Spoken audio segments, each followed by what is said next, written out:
Assalamualaikum, Wong. Kali ini kita bakal ngupas logika ngaco dari seorang Habib. Entah siapa namanya yang ceramahnya kalau dikasih rating, kayaknya langsung masuk kategori ceramah ngawur terbaik.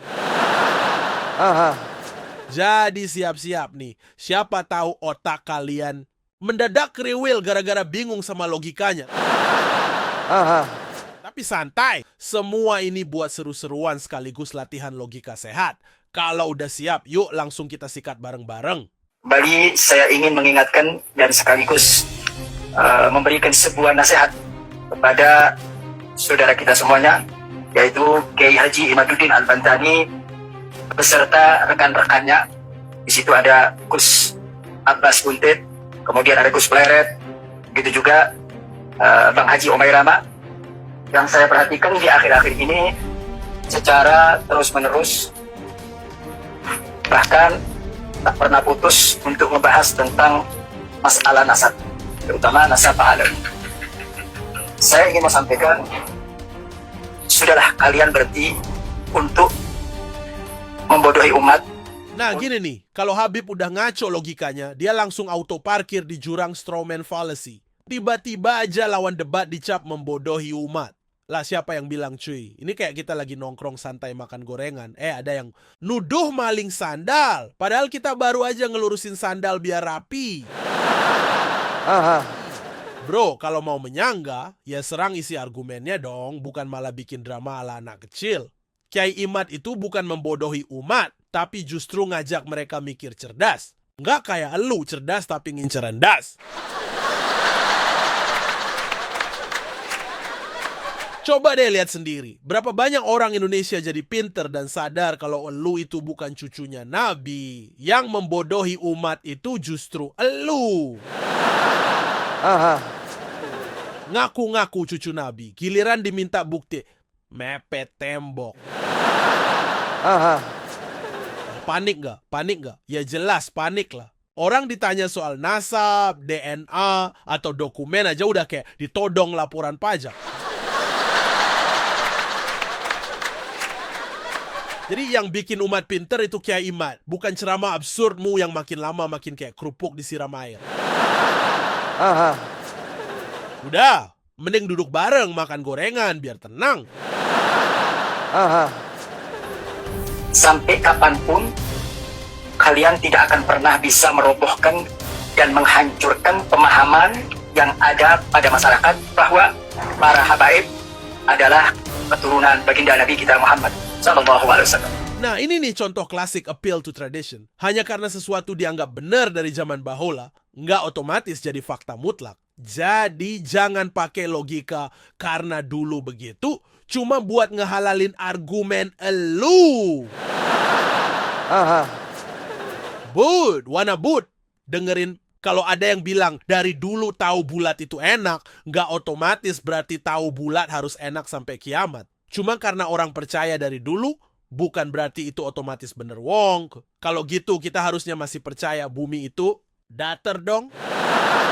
Nah, jadi kalau Anda berusaha sekuat tenaga, sama artinya ketika ada seorang pemuda yang frustasi, kemudian dia benturkan kepalanya di gunung. Dia benturkan dengan keras kepalanya di gunung. Sehingga orang yang melihat mengatakan, Ishfaq ala roksa, wala tashfaq ala jabal. Kasihani kau punya kepala, jangan kau kasihani gunung.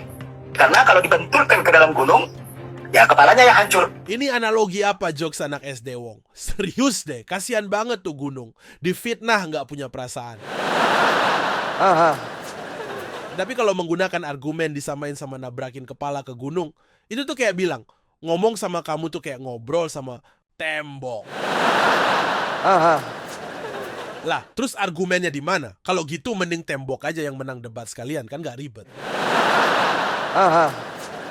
Jadi nih, yang lu lakuin itu udah masuk kategori mughalata, tuntaju min istikdam ghairi sahih li hujjati tashbih. Kalau diterjemahin, kekeliruan yang timbul gara-gara pakai analogi yang gak nyambung. Ingat, analogi itu buat memperjelas argumen, bukan buat bikin orang bingung sambil garuk kepala. Next time, Fiomil God, pilih analogi yang rada masuk akal, oke? kasihani kau punya kepala, jangan kau kasihani gunung. Karena kalau dibenturkan ke dalam gunung, ya kepalanya yang hancur. Begitu juga ketika kalian akan menyerang para habaib, tidak akan pernah bisa. Sampai 10 generasi ke bawah pun tidak akan pernah mampu di bumi Indonesia untuk bisa menghancurkan para habaib. Kalau lu ngomong begitu, sama aja lu udah kena hasty generalization. Tahu kekeliruan logika yang terjadi ketika lu bikin kesimpulan besar tentang sesuatu berdasarkan bukti seiprit. Misalnya, lu cuma lihat satu orang suka sambal, terus lu bilang, semua orang Indonesia nggak bisa hidup tanpa pedas. Emangnya lu punya mesin waktu? Sampai bisa tahu banget generasi ke-10 ke depan, ngetrace kejadian masa lalu aja lu kagak mampu. Coba cek Ubaidillah leluhurmu itu, ada nggak?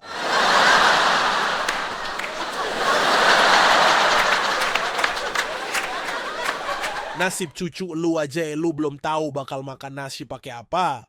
Kentang goreng, nasi goreng carbonara, atau malah makan pil energi biar kayak Hulek. Bisa jadi mereka juga nggak peduli sama Baklawi, soalnya lagi sibuk bikin Apollo biar nggak kalah sama Fakih Mukodam.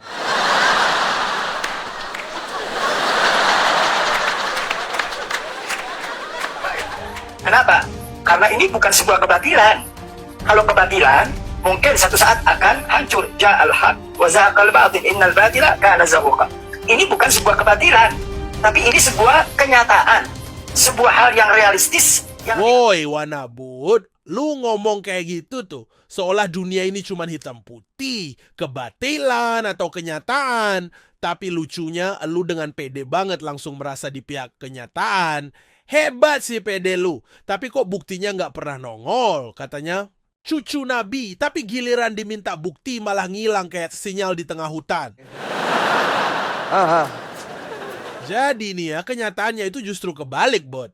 Kenyataannya lu kagak punya bukti buat klaim lu. Dan kebatilannya, iya lu udah ngebohongin diri sendiri dan orang lain. Itu baru realistis.